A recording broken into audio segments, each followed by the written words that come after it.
আসসালামু আলাইকুম, আপনারা শুনছেন সংবাদ শিরোনাম। নির্বাচন ঘিরে মাঠে যৌথ বাহিনীর টহল জোরদার। বিশৃঙ্খলাকারীদের ছাড় নয়, 12 তারিখ সবাইকে নির্ভয়ে কেন্দ্রে যাওয়ার আহ্বান। ক্ষমতায় গেলে বিলুপ্ত হবে জমিদারি প্রথার মতো রাজনীতি, বললেন জামায়াত আমির। উত্তরের 4 জেলায় দলের নির্বাচনী জনসভা।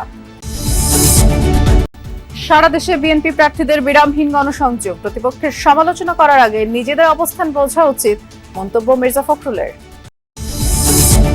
আওয়ামী লীগের ভোটারদের দিকে চোখ বিএনপি জামাতের। ভোটের পর আইন মেনে দ্রুতই হবে নির্বাচিত এমপিদের শপথ। এতক্ষণ শুনছিলেন সংবাদ শিরোনাম, এখন শুনবেন বিস্তারিত। সুষ্ঠু ভোট আয়োজনে কোনো ছাড় দেবে না সশস্ত্র বাহিনী। 12 ফেব্রুয়ারি সাধারণ মানুষ যেন নির্ভয়ে ও স্বাচ্ছন্দ্যে ভোট কেন্দ্রে যেতে পারে, সেজন্য সার্বক্ষণিক টহল থাকবে বলে জানিয়েছেন সামরিক অপারেশনস পরিদপ্তরের পরিচালক ব্রিগেডিয়ার জেনারেল দেওয়ান মোহাম্মদ মঞ্জুর হোসেন। জানান, এবারের নির্বাচনে বড় চ্যালেঞ্জ গুজব ও এআই। সকালে সংসদ নির্বাচন ও গণভোট উপলক্ষে জাতীয় স্টেডিয়াম ও গুলিস্তানে অবস্থিত সেনা ক্যাম্প পরিদর্শন এবং অসামরিক প্রশাসনের সাথে মতবিনিময় করেন সেনাপ্রধান। আসন্ন নির্বাচন ও গণভোট সুষ্ঠুভাবে সম্পন্নের প্রস্তুতি উপলক্ষে সকালে গুলিস্তানে অবস্থিত সেনা ক্যাম্প পরিদর্শন এবং অসামরিক প্রশাসনের সাথে মতবিনিময় করেন সেনাবাহিনী প্রধান জেনারেল ওয়াকারুজ্জামান। পরে ইন-8 টু সিভিল পাওয়ারের আওতায় নিয়োজিত সেনাবাহিনীর কার্যক্রম সম্পর্কে প্রেস ব্রিফিং করেন সেনাবাহিনীর সামরিক অপারেশনস পরিদপ্তরের পরিচালক। জানান, সুষ্ঠু নির্বাচনের বিষয়ে যা যা করার দরকার সশস্ত্র বাহিনী তার সবই করবে। বাংলাদেশ সেনাবাহিনীকে, ইনফ্যাক্ট সশস্ত্র বাহিনীকে ভোট কেন্দ্রের আগিনা পর্যন্ত যাওয়ার অনুমতি দেওয়া হয়েছে, যেটা পূর্ববর্তী নির্বাচনগুলোতে ছিল না। এবার নিরাপত্তার বিষয়টা যাতে তারা নির্বিঘ্নে যাতে ভোট কেন্দ্রে যেতে পারে, সেই কথাকে মাথায় রেখে সম্মানিত সেনাবাহিনী প্রধান আমাদের ন্যূনতম প্রয়োজনীয় সেনা সদস্যকে রেখে বাকি সকল সেনা সদস্যকে উনি নিয়োগ করেছেন এই সুষ্ঠু ইলেকশন করার জন্য। সেনাবাহিনীর এই কর্মকর্তা জানান, ভোট কেন্দ্রে বিশৃঙ্খলা দমনে বল প্রয়োগ করার মতো পরিস্থিতি তৈরি হলে ধাপে ধাপে তা প্রয়োগ করা হবে। ভোটের আগে পরে থ্রেট আছে কিনা এই প্রশ্নে জানান, অ্যাসেসমেন্ট করেই সেনা মোতায়েন করা হয়েছে। যদি সত্যি সত্যি কোনো ক্ষেত্রে অতিরিক্ত বল প্রয়োগের প্রয়োজন হয়, তাহলে রুলস অফ এনগেজমেন্টে যে ক্রমান্বয়ে ধারা দেওয়া আছে, যে ক্রমান্বয়ে বল প্রয়োগের মাত্রা বৃদ্ধির একটা চোর, ডাকাত ও ইলেকশন ইঞ্জিনিয়ারদের প্রতিহত করতে এখন থেকে দলীয় নেতাকর্মীদের পাহারায় থাকার নির্দেশ দিয়েছেন জামায়াত ইসলামীর আমির ডাক্তার শফিকুর রহমান। বৃহস্পতিবার রাজশাহীতে 11 দলীয় ঐক্যের নির্বাচনী জনসভায় তিনি এমন কথা বলেছেন। এদিন রাজশাহী অঞ্চলের 4 জেলায় 5টি পৃথক নির্বাচনী জনসভায় জামায়াতের আমির জানান, নির্বাচিত হলে তারা রাষ্ট্রের সব স্তরে ন্যায় বিচার নিশ্চিত করতে চান। বলেন, আল্লাহর বিধানকে বাদ দিয়ে সেই ন্যায় বিচার সম্ভব নয়। নারীদের নিয়ে নিজেদের পরিকল্পনাও তুলে ধরেন ডাক্তার শফিকুর। বলেন, আল্লাহর দেয়া সমস্ত অধিকার যেন নারীরা ভোগ করতে পারেন, তারা তা নিশ্চিত করতে। রাজশাহীর মাদ্রাসা ময়দানে জামায়াতে ইসলামীর কোনো জনসভার প্রথম সারিতে নারীদের এমন সরব উপস্থিতি এই প্রথম। 11 দলীয় ঐক্যের নির্বাচনী জনসভায় জামায়াতের আমির ডাক্তার শফিকুর রহমানের বক্তৃতার বড় একটা অংশ তাই ছিল নারীদের উদ্দেশ্যে। আমার মা, আমার স্ত্রী, আমার বোন, আমার মেয়ে, তারা পাবে নিরাপত্তা এবং মর্যাদা। আল্লাহর দেওয়া সমস্ত অধিকার তারা এখানে নিঃসংকোচে ভোগ করবে।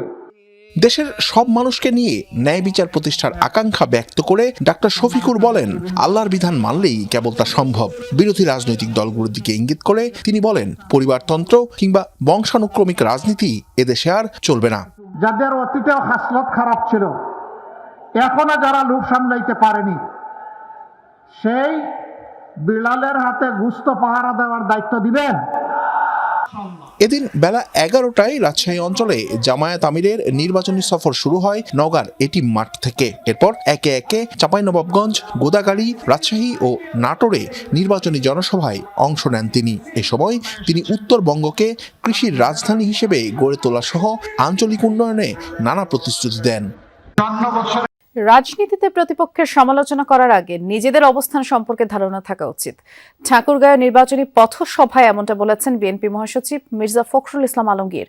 সারা দেশে ধানের শীষের পক্ষে জোরে সোরে প্রচারণা চালাচ্ছেন অন্যান্য প্রার্থীরাও ভোটারদের দ্বারে গিয়ে দিচ্ছেন নানা। ঠাকুরগাঁওয়ে ফারাবাড়ি উচ্চ বিদ্যালয় মাঠে নির্বাচনী পথসভায় অংশ নেন বিএনপি মহাসচিব মির্জা ফখরুল ইসলাম আলমগীর। তিনি বলেন, রাজনীতিতে প্রতিপক্ষের সমালোচনা করার আগে নিজের অবস্থান সম্পর্কে ধারণা থাকা উচিত। ক্ষমতায় গেলে বেকারদের কর্মসংস্থানে বিশেষ গুরুত্ব দেওয়ার কথা বলেন তিনি।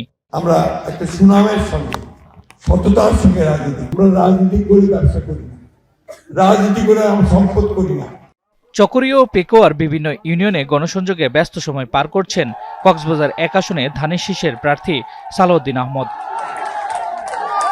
চট্টগ্রাম 11 আসনের বিএনপি প্রার্থী আমির খসরু মাহমুদ চৌধুরী পতেঙ্গায় তরুণদের সাথে মতবিনিময় করেন। এ সময় তিনি বলেন, দলের নেতাকর্মীদের বিরুদ্ধে অপরাধমূলক কর্মকাণ্ডের কোনো অভিযোগ আসলে তাৎক্ষণিক ব্যবস্থা নেওয়া হবে।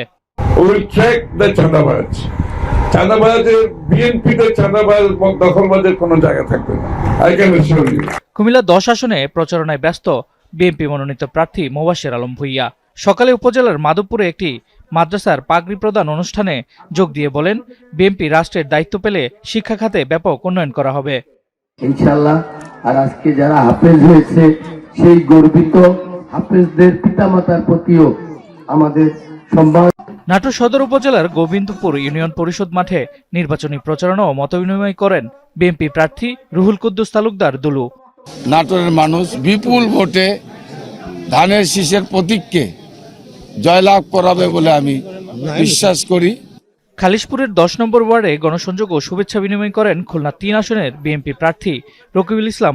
এবারের ভোটে আওয়ামী লীগ নেই, তাই বলে নৌকার সমর্থকদের কদর খুব একটা কমেনি, বরং তাদের ব্যালট নিজেদের বাক্সে পোড়ার চেষ্টা করছে বিএনপি ও জামায়াত জোট। তবে ঢাকা বিশ্ববিদ্যালয়ের রাষ্ট্রবিজ্ঞানের অধ্যাপক সাব্বির আহমেদ মনে করেন, শেষ পর্যন্ত নৌকার ভোট নির্বাচনে বড় ফ্যাক্টর নাও হতে পারে, কারণ এদের বেশিরভাগ হয়তো কেন্দ্রেই যাবেন না। ফরিদপুরের ভাঙ্গা পৌর আওয়ামী লীগের সভাপতি মিরু মুন্সি সম্প্রতি ৩০০-র বেশি নেতাকর্মী নিয়ে বিএনপিতে যোগ দিয়েছেন। তিনি অংশ নিচ্ছেন নির্বাচনী প্রচারণায়।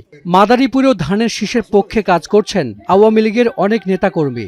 আমরা নিজের তো ভোট দিবই, সকল আত্মীয় স্বজনকে নিয়ে এবং পাড়া প্রতিবেশী যারা আছে সকলকে ধানের শীষের জন্য ভোট দেওয়ার জন্য উৎসাহিত করব। ধানের শীষে ভোট দিয়ে আমরা রাতিয়াপাকে জয়যুক্ত করব এবং শিবচর পৌরসভার মধ্যে সবচেয়ে বেশি ভোট দিয়ে আমরা জয়যুক্ত করব ইনশাআল্লাহ।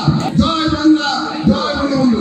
চাঁপাইনবাবগঞ্জে আওয়ামী লীগের নেতাকর্মীদের দাঁড়িপাল্লায় ভোট দেওয়ার আহ্বান জানান জামায়াত নেতা লতিফুর রহমান। বলেন, তাদের সব দায়িত্ব নেবেন তিনি। এমন ঘটনা আরো কয়েকটি এলাকায় আছে।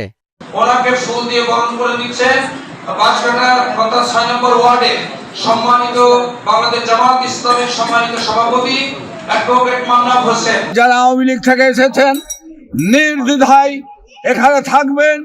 আপনাদের আইন, আদালত, কোর্ট কাছারি, থানা আমরা দায়িত্ব নেব ইনশাআল্লাহ। এবারের ভোটে দল হিসেবে আওয়ামী লীগ বা প্রতীক হিসেবে নৌকা নেই। মনে করা হয় সারা দেশে তাদের ভোট রয়েছে 20 থেকে 30 ভাগ। সেই ভোটে নিজেদের হিসাব